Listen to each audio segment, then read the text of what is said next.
Welcome to Solicited Advice to Live Your Best Life. I'm your host, Kate Hess.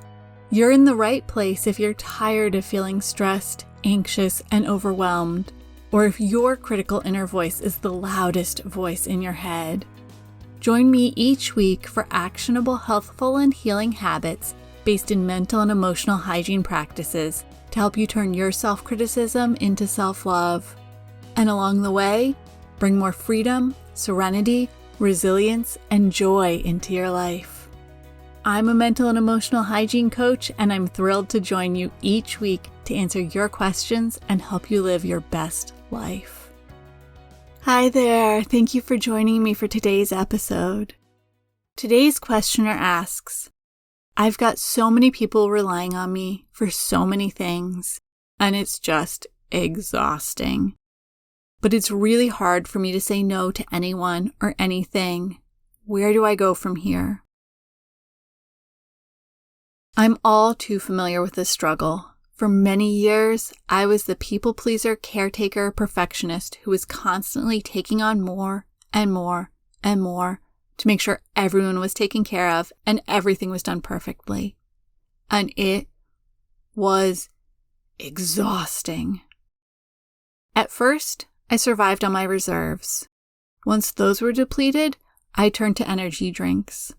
Finally, I was so burnt out, I ended up curled up under my desk at work each afternoon crying. I was so exhausted, overwhelmed, and frustrated, and I needed to release some of that pressure each afternoon. When it finally became unsustainable, I knew something needed to change, and a big piece of that was learning what healthy boundaries look like. So if you're asking this question looking for a great energy drink recommendation or a productivity technique to magically multiply the hours you have in your day, I hate to disappoint you, but that's not the answer.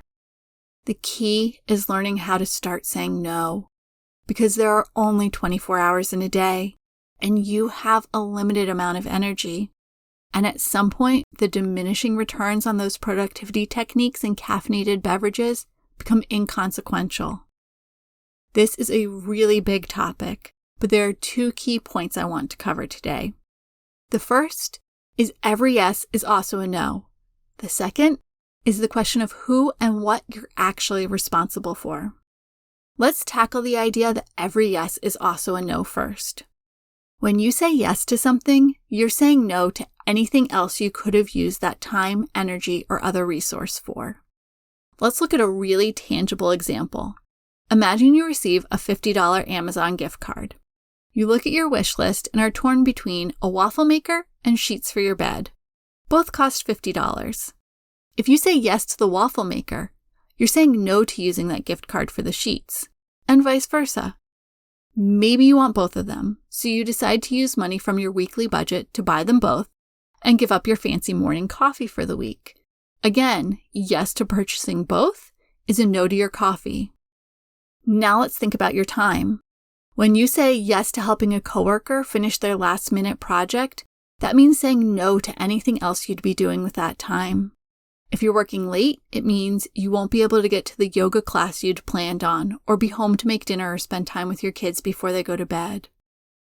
So if you're struggling to get through everything on your to-do list each day, and if you listen to the last episode and you're struggling to figure out how to fill up your teacup faster than it drains, getting really intentional on what you're saying yes to and what you're saying no to is a great exercise to start. To help you with this process, I've created a 6-question boundary quick start guide. This simple flowchart will walk you through the process of considering your options and making the decision that's right for you. You can get your copy at nourishnestbreathe.com/P5. That's P as in podcast and the number 5. The second key point today is who are you responsible for? Take a moment and brainstorm a list of people you're responsible for. Feel free to pause the podcast and even write this down. Okay, I'll let you in on a secret. This is a little bit of a trick question. Did you just run through a laundry list of people? Scroll through your list, mentally or on paper. Put a check next to any children under the age of 1. Put a circle next to any children between the ages of 1 and 18. Put a circle next to anyone with a mental or physical disability that renders them unable to care for themselves in part or in full, and you are the primary or one of the primary caregivers for. And put a check mark next to yourself.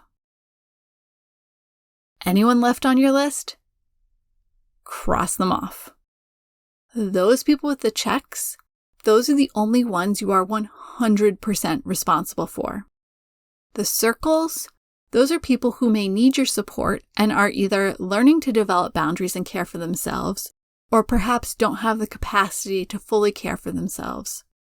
The question of how much responsibility and what type you have for those people with circles next to their names will be a case-by-case basis. Everyone else on your list, those people you crossed off, and in part those people with circles next to their names, those are the people you're responsible to, but not responsible for. Here's the difference. We are responsible for ourselves. That includes taking ownership for our thoughts, feelings, actions, and inactions, and the way we show up and live in the world. We are responsible for taking care of ourselves, making sure we have healthy boundaries, and we're getting the mental, physical, and emotional self-care we need to fill up our teacups. If you haven't heard me talk about the teacup analogy before, or if you need a refresher, check out episode 4 of this podcast. We are responsible to others. When we've filled our teacups so full they overflow into the saucer, we're able to give of that overflow to others. This requires clear boundaries and an understanding of where giving is helping and where it's enabling. And just as important as knowing what we are responsible for is knowing what we are not responsible for. We are not responsible for others' thoughts, feelings, actions, and inactions. While we can't make someone think or feel a certain way, that doesn't remove our responsibility to simply be caring and compassionate humans. The golden rule of treating others as you would wish to be treated is a great touchstone here. Additionally, we are not responsible for things that are out of our control. We can't control the weather. We can't control the decisions of others. We can't control the things that happen as the result of the decisions of others, with the exception of our own personal reaction to them. This is another one where it makes sense intellectually, but it can be tricky knowing when we give to others in a way that helps instead of enables. I'm a sensitive, emotional, and empathic person. In the past, I would form relationships, both romantic and platonic, with people who were less able to feel their feelings. I believed it was my job to do the emotional heavy lifting in these relationships. But by feeling for them, it meant I was allowing them to avoid being responsible for their own emotions. When we enable others by taking on something they should be responsible for, even if we're just giving from our saucer and not our teacup, we send them a disempowering message. We're telling them that we don't trust they're responsible enough to be able to take care of themselves. We send the message that we know how to live their lives better than they do. And we send the message that there's no reason for them to be responsible for themselves, so they shouldn't even bother trying. Can you imagine if someone said that to you? I've learned over the years that helping comes into play when someone is bearing a burden beyond the boundaries of the normal things they need to be responsible for. I think of this as if someone switched out my purse for a 5-gallon bucket full of rocks.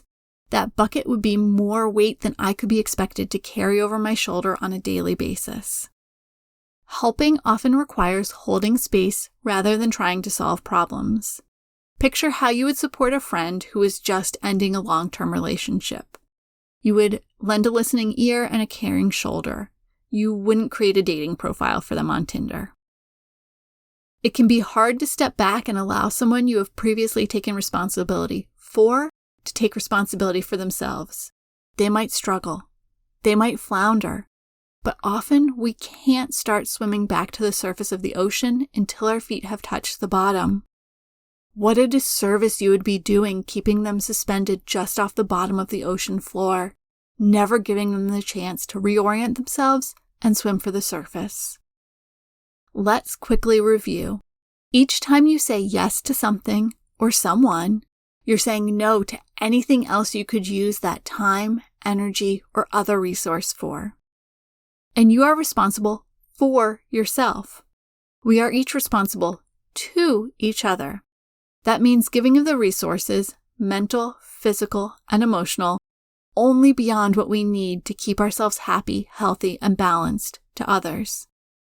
So going back to the original question, the next step is to focus on a mindset shift. I've offered 2 in this episode. Does one resonate with you more strongly than the other? Which one can you get curious with and start noticing how it's showing up in your life?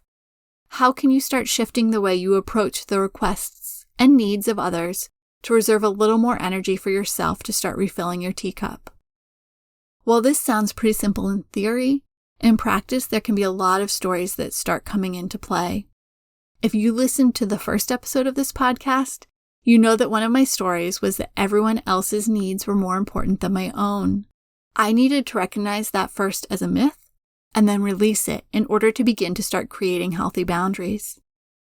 If you could use support in this work, please schedule a discovery session with me. I'll add a link to my calendar in the show notes.